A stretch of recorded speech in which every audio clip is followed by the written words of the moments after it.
Que les habíamos anunciado, últimamente la Fiscalía ha continuado con las acciones en contra de la corrupción.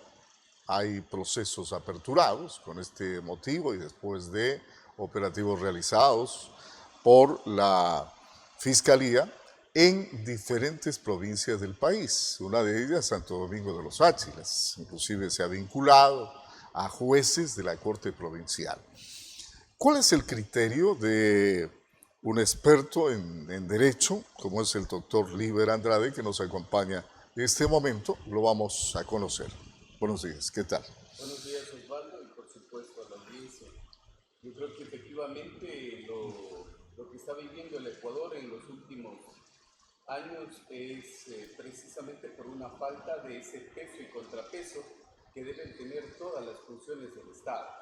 En esa no se debe dejar a un lado la posición que deben adoptar las autoridades para poder desarrollar un control disciplinario adecuado, un control de las sentencias que dictan los jueces de primero, segundo nivel y por supuesto también hacer el control a quienes hacen de juzgadores de casación, que abarca toda la justicia ordinaria y evidentemente también hacer un control a las personas que trabajan en secretaría y ayudantes de los que llevan los procesos adelante. A ver, este trabajo se está haciendo actualmente de manera adecuada.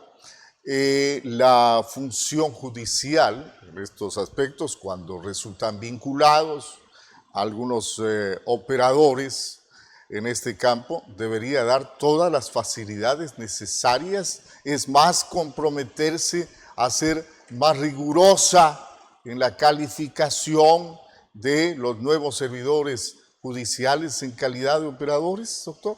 Evidentemente, claro que sí. Una de las cosas que en los últimos años ha venido teniendo si se quiere, un déficit en cuanto al escogitamiento de los señores jueces, operadores de justicia, es precisamente por una falta de rigurosidad en aspectos de, por ejemplo, conocer la hoja de vida de cada uno de los que están de candidatos y escoger definitivamente a personas que no tengan una mancha, que no hayan tenido procesos judiciales donde hicieron de defensa técnica o que hayan estado en el ejercicio de la academia, que no hayan tenido problemas definitivamente con terceros.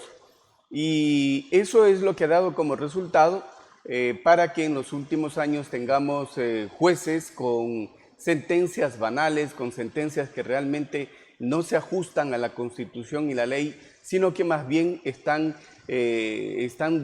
han decidido sobre la base de tráfico de influencias y de otro tipo de actuaciones que lo hacen al margen de la Constitución y la ley. A ver, esto de convertir las sentencias y más allá la justicia en un negocio por parte de algunos ciudadanos investidos de jueces, ¿esto es de ahora o viene desde hace rato, doctor? Bueno, desde que la República del Ecuador nos constituyéramos en Estado independiente como tal desde 1830, la función judicial no ha estado exenta de este tipo de actuaciones. En la mayoría de las ocasiones, es decir, hasta la vigencia de la Constitución de 1998, usted podía observar a jueces de todos los niveles que tenían una cierta posición de carácter eminentemente político, decidían sentencias con un corte, si se quiere, por atendiendo a los intereses de los grupos políticos a los cuales representaban. Pero desde la Constitución del 2008 para acá, y en especial cuando en el 2011 se dijo, por ejemplo, que se iba a meter la mano en la justicia, eso hizo que se deje más endeble, más complicado en el tema de la imparcialidad de los jueces y también, por supuesto, de la capacidad de los operadores de justicia para poder tener sentencias que ayuden a esa convivencia, a esa justicia de paz. Y entonces en el siglo XXI nos hemos encontrado de que precisamente hoy por hoy ya no solamente es una cuestión del tráfico de influencias, sino que también ya es decidir exponer sentencias sobre la base de un valor, de una cantidad de dinero en la que no solamente ya han ido siendo objeto solamente los jueces, sino que también han entrado en este grupo de acciones también abogados en el libre ejercicio de la profesión, y que es el caso más concreto de este caso Plaga. Sin importar la ideología que tengan los gobiernos de turno, pero tal parece que todos lo que han pretendido cuando están en el poder es captar el sistema de justicia, es captar los organismos de control para autoprotegerse de los actos irregulares que puedan cometer ellos o sus colaboradores. ¿Es posible despolitizar la justicia, por ejemplo, o es una utopía pensar en eso?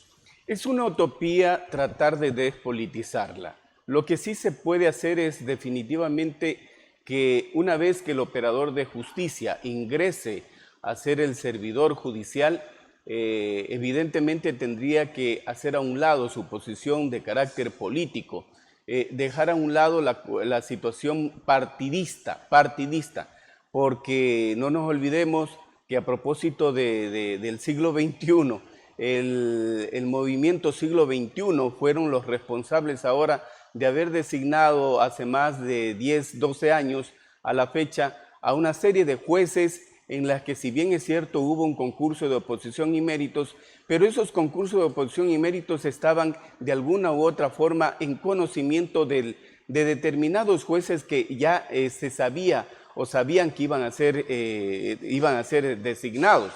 Y entonces las consecuencias están allí. Primero, el asunto evidentemente político. Hay muchos jueces, hay muchos operadores de justicia que obedecen precisamente a esa corriente del siglo XXI.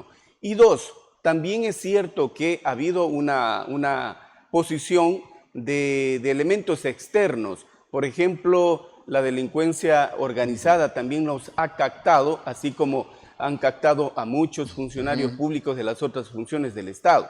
Y esa sí es una realidad. Allí han caído también operadores de justicia que, al ser amenazados, al ser en este caso cooptados a través de la violencia verbal o de la violencia o amenazas contra ellos, han decidido, en algunos casos, tomar decisiones en contra de la ley. ¿Hasta qué punto tiene que ver en esto también la formación del individuo? Porque claro, uno tiene que ser ético, tiene que practicar la deontología en derecho, hablando en derecho sobre el tema de la ética, porque si alguien me condiciona, yo soy presidente de corte y de pronto me dicen, vea, si usted no sanciona a favor del compañerito fulano de tal, usted se va del puesto. ¿Qué hace?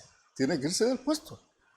Yo creo que allí tendría que en todo caso existir la verdadera realidad de parte del servidor judicial de hacer la denuncia. No nos olvidemos que uno de los elementos que practica la Constitución de la República del Ecuador y que están recogidos en el Código Orgánico de la Función Judicial es la independencia interna y externa. Nadie puede decirle al juez cómo tiene que resolver, nadie puede presionarle. Y si es que hay esa presión, el operador de justicia tiene que hacer la denuncia respectiva a efectos de que, en este caso, el Consejo de la Judicatura adopte, investigue y adopte las medidas necesarias sobre el caso. Eso es lo que tendría que hacer, no verse conminado a renunciar, porque el renunciar también le va a permitir a estas organizaciones delincuenciales que hay últimamente en el Ecuador, va a permitir hacerles este tipo de señalamiento, porque la gente sabe que van a denunciar o que van a renunciar a sus cargos. Y yo creo que en ese orden de cosas, por ejemplo, en el caso Plaga, también el Consejo de la Judicatura ha tenido una mano blanda en cuanto ya se han conocido de ciertos casos. Al menos en el caso Plaga, El día viernes, ustedes conocen, ya el Consejo de la Judicatura adoptó la decisión de suspender por 3 meses a los jueces que se han involucrado en los últimos días en Santo Domingo y en otras provincias del país, incluso a secretarias, jueces de primer nivel, y entonces allí ya tiene que instaurarse los sumarios administrativos para que de una u otra forma también se aplique lo que dice la Constitución y la ley. ¿Esa suspensión es con sueldo o sin sueldo? Esa suspensión, en este caso, lo que ha dicho el Consejo de la Judicatura es hasta que se haga el sumario administrativo y evidentemente ellos tendrán que seguir ganando el dinero hasta que no haya una decisión por parte del Consejo de la Judicatura en los sumarios administrativos. Tienen que ser remunerados. Esa es la situación también que se presenta bajo el principio de presunción de inocencia, es decir, la persona, aunque esté procesada, pero basta que no haya sido sancionada, que no tenga sentencia, continúa o siendo parte de esa entidad y obviamente recibiendo también el sueldo de manera regular. Como usted lo ha dicho, Osvaldo, tiene esta arista precisamente por el principio de inocencia y tomando en cuenta de que el sumario administrativo se lo instaura precisamente para tratar de ver si es que se ha cometido la falta que se le seguir el debido proceso. Exacto. Y luego de ello, si puede venir, pues, entre las sanciones que pueden darse es precisamente la destitución, la suspensión de funciones, y en esa suspensión de funciones incluso ahí sí va a haber el no pago de las remuneraciones. Gracias por estar acá con nosotros, Líber Andrade, experto en Derecho, doctor en jurisprudencia, hablándonos o dándonos su criterio respecto de las acciones tomadas por la Fiscalía y la vinculación de algunos operadores de justicia de distintos niveles en procesos ya instaurados contra la corrupción.